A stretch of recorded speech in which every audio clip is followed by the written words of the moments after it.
लोकतांत्रिक इतिहास में पहली बार ऐसा हुआ है जिसकी कल्पना शायद ही पाकिस्तान में बैठे आतंकी आकाओं ने की होगी।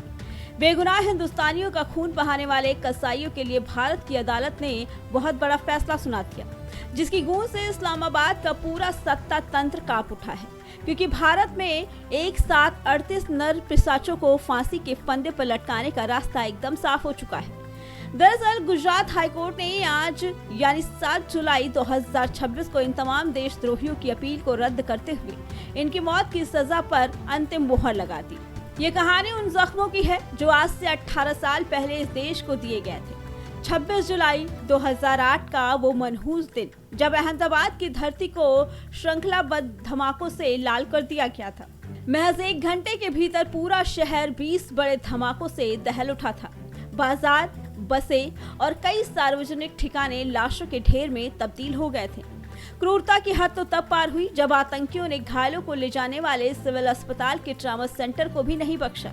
इस लगातार हुए हमलों में 57 बेगुनाह नागरिकों की सांसें हमेशा के लिए थम गई और सैकड़ों लोग जिंदगी भर के लिए अपाहिज हो गए। इस विभत्स कांड की जिम्मेदारी पाकिस्तान की गोद में पले बड़े संगठन इंडियन मुजाहिदीन ने ली थी। आतंकियों ने सोचा था कि वो धमाके करके बच निकलेंगे, लेकिन वो भूल गए कि कानून के हाथ बहुत लंबे होते हैं। हमारी जांच एजेंसियों ने एक कर कुल 78 दरिंदों को जेल के सलाखों के पीछे ठूस दिया। ये देश की अदालतें में चलने वाला अब तक का सबसे बड़ा और जटिल आपराधिक मुकाबला बन गया। इन जिहादियों को अंजाम तक पहुंचाने के लिए अभियोजन पक्ष की अदालत ने 1163 गवाहों की फौज खड़ी कर दी। इसी बीच अयाज सैयद नाम का एक आरोपी जब सरकारी गवाह बना तो उसने इन देशद्रोहियों के पूरे नेटवर्क का कच्चा चिट्ठा खोल दिया। साल 2022 में विशेष अदालत के जज AR पटेल ने 28 आरोपियों को संदेह का लाभ देकर बरी किया, लेकिन 49 को सीधे मुजरिम करार दिया। निचली अदालत ने जब 38 आतंकियों को एक साथ फांसी और 11 को मरते दम तक जेल में सड़ने की सजा सुनाई तो इन हत्यारों ने खुद को बचाने के लिए हाईकोर्ट में गुहार लगाई। 2 साल से ज्यादा समय तक चली मैराथन सुनवाई और सैकड़ों दलीलों के बाद आखिरकार आज इंसाफ का सूर्योदय हो गया। हाईकोर्ट ने साफ कह दिया कि मानवता के इन दुश्मनों पर रहम करना न्याय की तौहीन होगी। अदालत ने 38 की फांसी और 11 की उम्र कैद की सजा को हूबहू बरकरार रखा।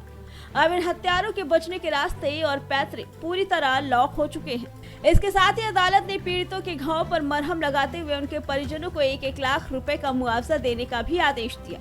इस युगांतरकारी फैसले ने पूरी दुनिया को ये कड़ा संदेश दे दिया है कि ये आज का नया भारत है जो अपनी संप्रभुता पर चोट करने वालों को पाताल से भी खींच कर लाता है और उनके पापों का अंत कानून के सबसे भारी हथौड़े से करता है। 18 साल के लंबे इंतजार के बाद ही सही, लेकिन उन 57 परिवारों के आंसुओं का पूरा हिसाब आज पूरा हो गया है। एक साथ 38 देशद्रोहियों को सूली पर लटकाने के इस कड़े फैसले पर आपकी क्या राय है? हमें कमेंट करके जरूर बताइए। Bureau report prime.